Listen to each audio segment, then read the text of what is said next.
Ang kwentong ito ay base sa tunay na karanasan. Itago na lang natin siya sa pangalang Merno.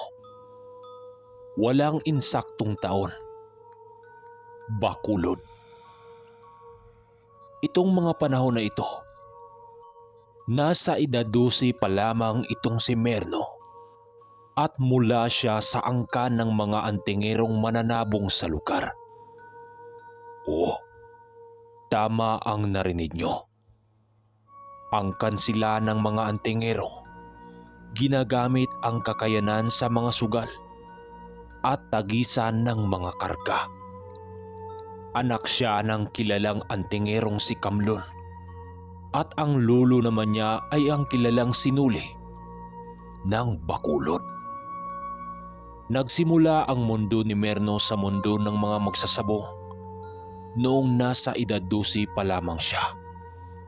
Magaman nagmula siya sa angkan ng mga bunggaitang sabongero sa lugar, ay binigyan siya ng kalayaan ng mga magulang niya na mamili ng landas na kanyang tatahakin.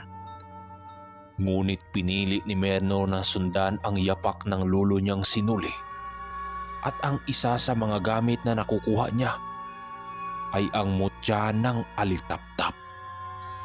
Hindi rin biro ang pinagdaanan nito bago niya nakuha ang mutyang yon. Gawa ng bata pa lamang siya ng mga panahong ito. Ngunit sa kabila ng kanyang edad, ay determinado siyang mapasakamay ang nasabing mutya. Hating gabi ng Biyernes Santo, umakyat siya ng bundok upang subukang kunin ang mutya ng alitaptap na mismong itlog nito. Bitbit ang gulok na pinadasala ng tatay niya at naghintay siya ng tamang pagkakataon na lumabas ang alitaptap sa puno ng lawaan. Pagtapat ng 12:00 ng Biyernes Santo ng gabi, inakyat niya ang puno ng lawaan. Itinuro din ng lolo niya sa kanya ang paraan sa pagkuha ng mutya nito. At ito ay tinatawag sa pagitan ng bungad o ang paghingi ng pagpapayag mula sa mga nagbabantay sa punong yon. Nang nasa tuktok na siya ng puno, taimtim siyang nagdadasal at nasa 12:00 na yun ng gabi. Hinihiling niya na ipagkaloob sa kanya ang mutya ng ganong alitaptap na lumalabas ng gabing iyon. Matapos niyang magdasal, ay pilit niyang iwinasiwas ang kanyang hawak na gulok kung saan ang dulo nito ay may nakahandang sapyaw. Nang matapos ang ilang bisis na pagpuwasiwas, ay agad din siyang bumaba ng puno. Kasabay ng pagbaba niya ay ang pagliliwanag ng isang maliit na itlog na nakalagay sa ginawa niyang sapyaw na may dasal. Hindi pa man siya nakababa ng tuluyan, ay kinuha na niya ito gamit ang kanyang bibig. Nang kagat-kagat na niya ang itlog, inihanda niya ang kanyang gulok sa kadahilanang alam niyang mayroong mga elementong susubok na umagaw sa nakuha niyang mutya. At habang humahakbang siya papalayo ng puno, ay umuusal siya ng mga dasal ng pasasalamat sa pagbibigay sa kanyang pahintulot na kunin ang mutya. Nang makalayo na siya ng ilang mga dipa, agad siyang tumakbo habang ugom-ugom niya ang itlog ng alitaptap. Papasikat na ang araw nung dumating siya sa bahay ng mga magulang niya. Agad naman niyang nakasalubong ang tatay niya na nagpapatuka ng kanyang tandang habang bitbit ang isang mangkok na asin. "Merno! Bilisan mo! Pumasok ka na! May mga nakasunod sa'yo!" Sigaw ng tatay ni Merno na si Kamlon. Humahagos itong napaupo sa sahig nila. Habang nasa bibig pa rin ito ang itlog ng alitaptap. Binitawan lang niya ito nang sabihin ng tatay niya na pwede na niya itong bitawan. Laking gulat ni Merno dahil habang nag-uusap sila ng kanyang ama ay may naririnig siyang mga ingay sa labas ng bahay nila. Mga alulong ng aso, sigaw ng animoy matanda, at mga nakakatakot na tunog na hindi nakikita ng mga nilalang. "Oh, bakit parang takot na takot ka?" tanong ng kanyang tatay. Wala naman po, tay," tugon ni Merno. Ngunit sinisiguro ng ama niya na walang sinumang nilalang ang makapasok sa loob ng pamamahay nila sa kadahilanang protektado ito ng mga dasal at pangontra. "O siya, akin na muna ito nang siyang madadasalan natin. At nang malaman kong karapat-dapat ka ba sa mutya ng alitaptap na ito?" Wika ng tatay niya. Agad naman niya itong inabot sa kanyang ama, ang kanyang kagat-kagat na itlog. Habang tinititigan ito ng tatay niya, ay may inusal itong isang dasal hanggang sa binalatan ito ng tatay niya. Halos kasing laki lang ito ng itlog ng isang maya nang siyang ipinagtataka ni Merno. Nang mabalatan ito ng tatay niya, ay nakita nila ang isang hugis mata sa loob ng itlog. Sa sobrang linaw ng loob nito, animoy isa na itong kristal. Nanlulumo si Merno sa pag-aakalang hindi siya karapat-dapat sa mutya. Ngunit nabuhayan naman siya ng loob nang sabihin ng tatay niya na, "Tinanggap ka na ng mutya, anak. Binabati kita. Ngayon alagaan mo ito dahil gumagana ang mutya na ito sa lahat ng aspeto." Wika ng tatay niya. Sa murang edad kasi ay talagang maluko itong si Merno. Madalas nakarinig ng sumbong ang tatay at nanay niya tungkol sa mga kalokohan nito.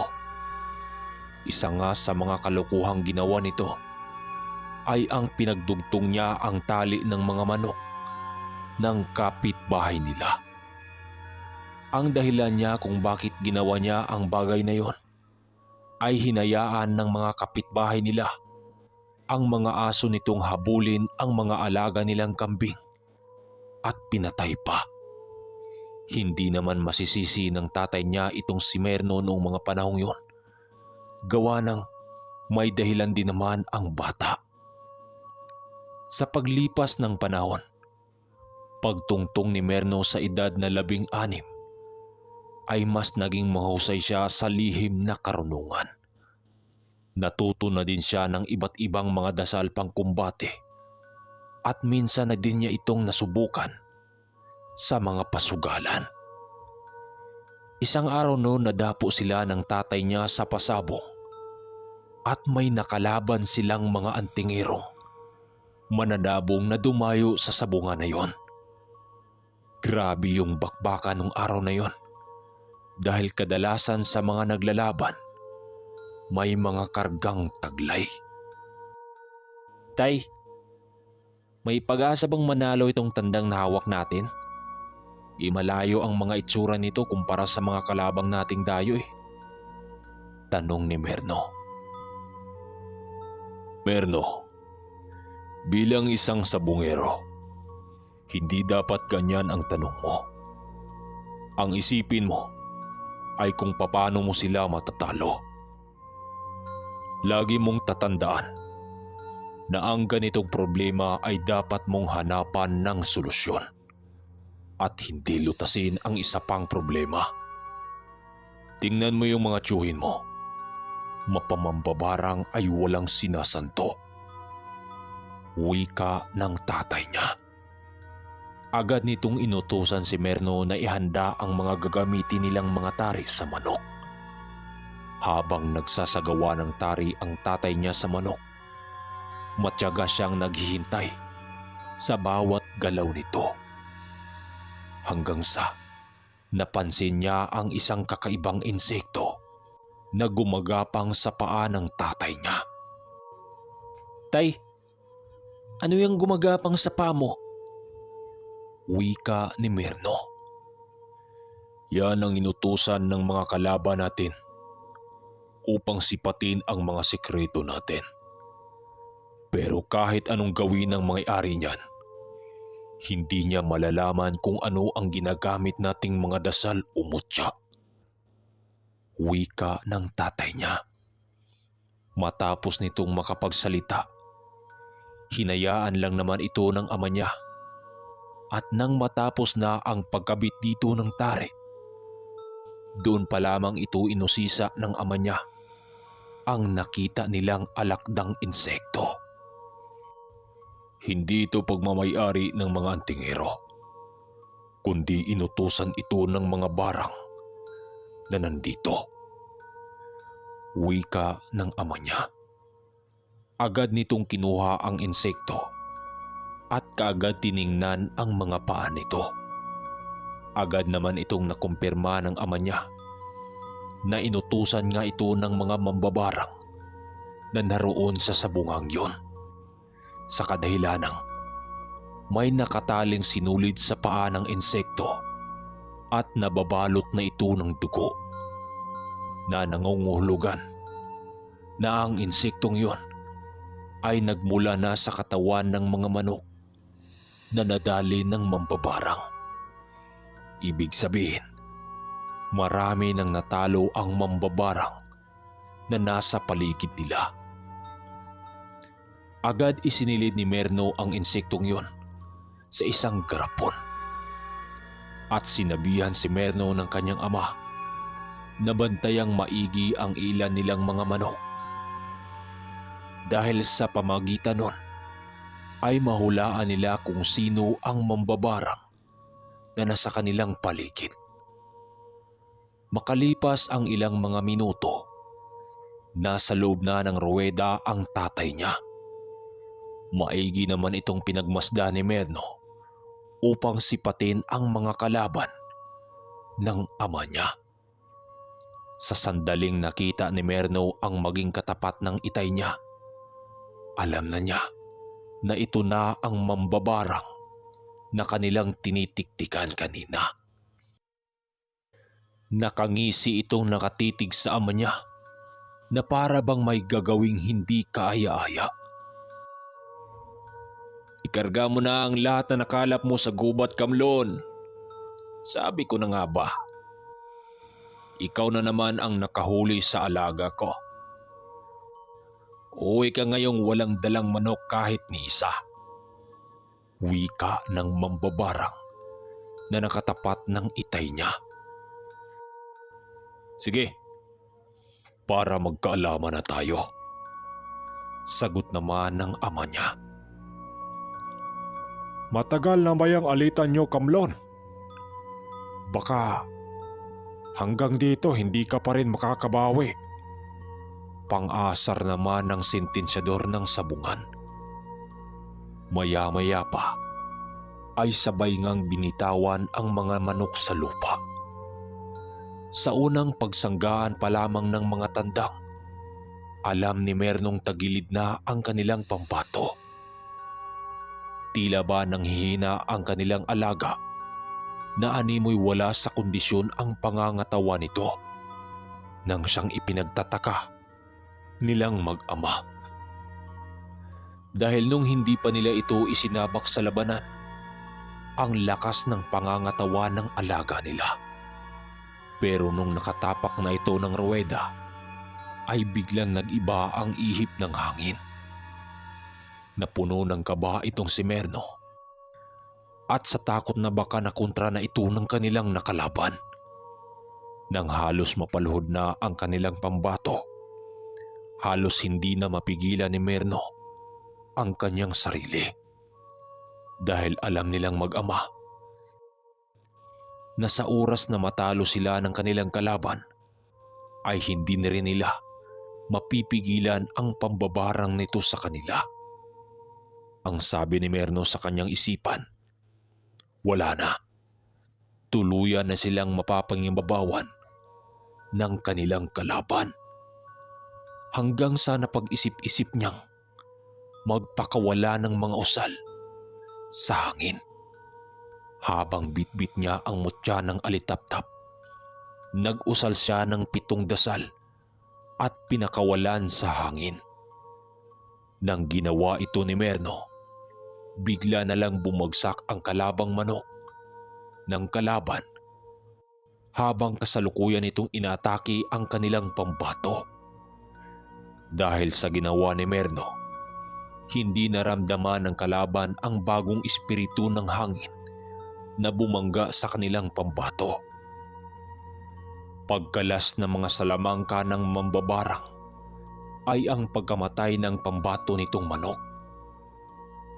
Nang masilayan ito ni Merno, naghalo ang gulat at takot sa kanyang sarili kung maging masaya ba siya sa kanyang ginawa o matakot dahil maaring malaman ng kanilang kalaban ang bago nilang abilidad. Paglabas ng ama niya sa ruweda ay nagulat naman itong si Merno sa sinabi ng kanyang ama. Alam kong nakikialam ka sa labanang yon, Merno. Hindi mo dapat ginawa yon.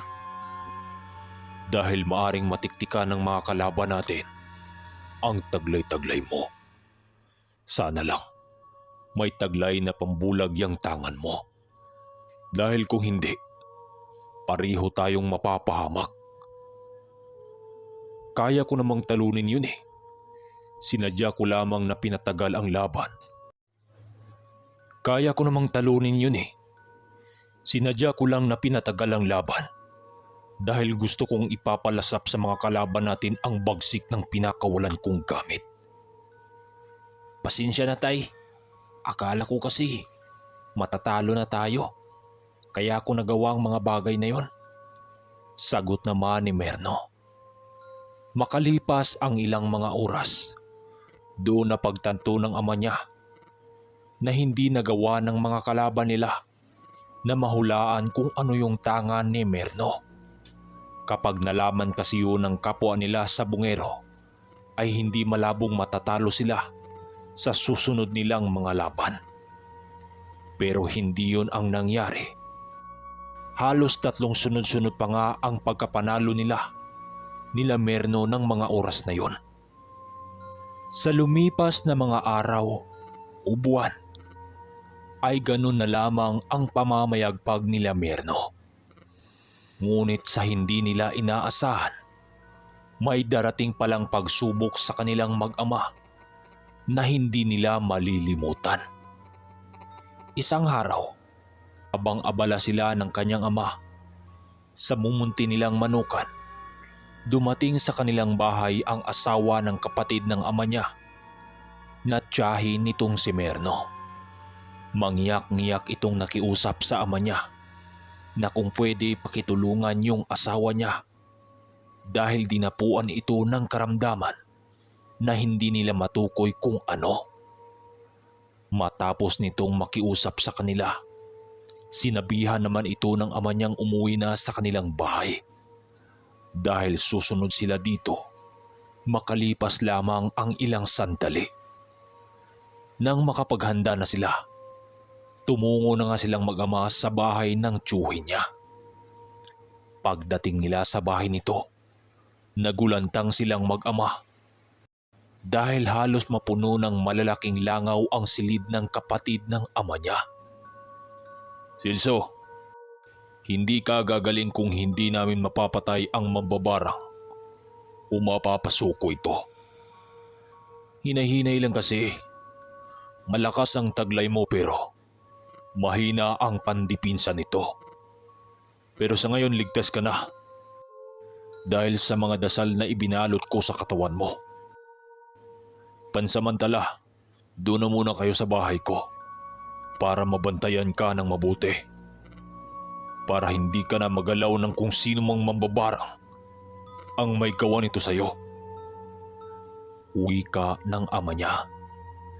Kagaya kasi sa kanilang mag-ama kung saan-saang lupalop ng lugar kung lumalaban ng sabong itong tiyuhin ni Merno. Inutusan din ni Kamlon itong si Merno na puntahan ang pinsan nilang nagngangalang Turo para makatulong sa gagawin nilang pagtugis sa mambabarang. Si Turo kasi ay isang mahusay na manggagamot at isang antingero. Taliwas naman sa gawain nila Kamlon at Merno na ginagamit sa sugal ang kakayanan nila. Pero kahit hindi nila kayang manggamot, kaya nilang makisabayan sa mga nilalang na magtangka sa kanilang mga buhay. Pagdating ni Turo, agad ngang nagpapaalam sila Kamlon na aalis upang tugisin ang mambabarang. Ngunit pinigil sila ni Merno sa kadahilanang bigla na lang nangisay ang tiyuhin ni Mernong nabarang. "Tay! Si Tiyong Silso oh!" Sigaw ni Merno at dali-dali nilang pinuntahan dahil bigla na lang itong nangisay. At agad nilapitan ni Kamlon si Celso at tiningnan ito. "Hindi na pala natin kailangang lumayo. Nandito na ang may kagagawan." Wika ni Turo at agad nagdasal ng pamako. Nang nasisiguro na ni Turo na nahuli na niya ang kaluluwa ng mambabarang, ay nagsimula na itong magtanong. Ngunit sa hindi malamang dahilan ay talagang hindi nagsasalita ang nilalang na nasa loob ng katawan ni Celso. Kahit anong parusa dito ni Turo at Kamlon ay wala talagang epekto sa kung sino mang nilalang ang nakasapi kay Celso. Hanggang sa napag-isipan ni Kamlon na subukan ni Merno ang hawak niyang mutya na kung tawagin ay mutya ng alitap-tap. "Merno, dito natin masusubukan kung gumagana nga ba sa lahat ng aspeto itong tangan-tangan mo," wika ni Kamlon na kanyang ama. Agad namang tumango si Merno at sa kaloob-looban nito ay gusto niyang malaman kung hanggang saan ang kakayahang taglay-taglay niya. At bago nga sumuong sa gamutan itong si Merno, ay pinadasal siya ng tiyo Turo niya ng pangproteksyon. At gamit ang mutyang nakasabit sa liig niya, ay tinanong niya ang mambabarang sa utos ni Turo. "Anong pakay mo dito sa tiyuhin ko?" tanong ni Merno. Ngunit ngumiti lang ito ng nakakaloko at muling bumalik sa pananahimik. Sa pagtingin ni Merno sa dalawang nakakatanda niya sa likuran, ay tumango naman ang mga ito na ibig sabihin ay ituloy niya ang kanyang ginagawa. Nang biglang nag-ihip ng dasal sa diliri niya itong si Merno, na kaagad namang pinigilan ni Turo. "Naku Merno, huwag muna yan. Baka hindi mo pa alam ang gamit na yan." Ngunit napatigil lamang si Merno sa sinabi ng pinsan ng ama niya. "Ako na po ang bahala, Tiyo Turo." Tugon lang ni Merno. Tinuloy niya ang kanyang ginagawa at matapos niyang lagyan ng dasal ang daliri niya, ay agad niya itong idinampi sa noo ng tiyo Celso niya. Laking gulat ng dalawa dahil biglang nagsisisigaw ang tiyuhin niyang may sapi na akala mo ay sinusunog ang balat nito. Dahil sa ginagawa ni Merno ay bigla namang lumapit sa kanya ang dalawang nakakatanda. At habang ginagawa yon ni Merno ay tuloy lang sa paghihiyaw yung mambabarang. Dahil sa labis na pagpapahirap na naramdaman niya na ginawa ni Merno. "Ngayon, tingnan mo ang tigas mo." Tuloy-tuloy lang si Merno sa ginagawa niya na siyang ginagabayan ni turong manggagamot hanggang mapilitan ng magsalita ang nilalang. "Oo, oo na. Magsalita na ako. Masyadong malakas makaasar ang taong ito sa sabungan eh. Hindi na ginagalang ang 5 bisis na pagkatalo namin." Wika ng nilalang na nasa loob ng katawan ni Celso. Ayon sa salaysay ng mambabarang, panay ang pagsisigaw ng tiyuhin niya sa tuwing manalo ito sa labanan ng sabong kapag sila ang makakatapat nito. At isang gabi nga ay hindi na ito nakatiis pa at kaagad niyang binarang, at ito ang dahilan kung bakit nakaratay ang tiyuhin niya sa loob lamang ng ilang araw. Pasalamat nga daw ito dahil hindi siya tinuluyan ng mambabarang. Matapos magsalita ng mambabarang at paglingon ulit ni Merno sa tiyuhin niya at tatay niya na nakatayo pa rin sa likuran niya, ay nagwika ito ng, "Gawin mo kung ano ang tama, Merno." Wika ng tatay niya.